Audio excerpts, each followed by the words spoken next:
সেনগুপ্ত বাড়িতে তাদের দুর্গা মা চলে এসেছে। সকলে এই আনন্দেই মেতে উঠেছে। নতুন সাজ, নতুন পোশাক, সবকিছু মিলিয়ে যেন আনন্দে শেষ নেই। অন্যদিকে মিশকার একটাই কথা, আমি আমার সন্তানকে নিয়ে এমন সুন্দর সুন্দর দিনগুলো মিস করব। সকলে আনন্দ করবে আর আমি এভাবে জেলের ভিতরে বসে থাকবো, তা তো হতে দেওয়া চলে না।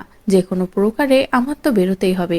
সেনগুপ্ত বাড়িতে ঠিক কি চলছে সেটা তো আমার দেখতেই হবে। আর আমার বাচ্চা, সে তার বাবার কাছে যাবে না, সূর্যের কাছে তো যেতেই হবে।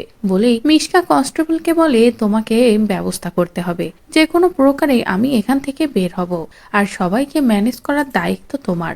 এখান থেকে পালিয়েই আমি ছদ্মবেশ নিয়ে সেনগুপ্ত বাড়িতে যাব। সেখানে গিয়েই হবে আসল খেলা। পুরো পুজোটাই তো আমি তছনছ করে দেব। এভাবে দীপা সুখে শান্তিতে সূর্যকে নিয়ে ভালোবেসে পুজো কাটাবে, আর আমি এভাবে জেলের মধ্যে পচে মরবো? এটা তো হবে না।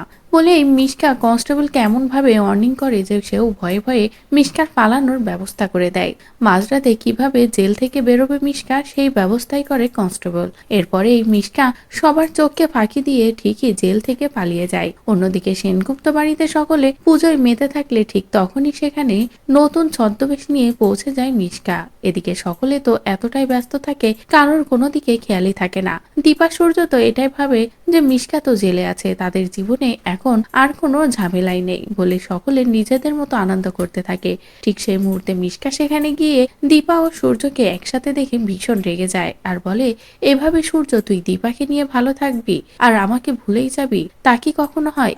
এবার দেখ আমি তোদের পুজোটা কিভাবে তছনছ করে দিই। বলে মিশকা আবারও নতুন প্ল্যান করে ফেলে কিভাবে সূর্য আর দীপার ক্ষতি করা যায়। তো বন্ধুরা, নতুন ছদ্মবেশ নিয়ে এভাবে যদি পুজোয় গিয়ে হাজির হয় মিশকা এবং পুরো মহলটাই বদলে দেয়, সবকিছু তছনছ করে দেয়, দীপা ও সূর্যের জীবনটা আবারও উলট পালট করে দেয়, তাহলে কি করবে দীপা? কিভাবে সবটা সামলাবে?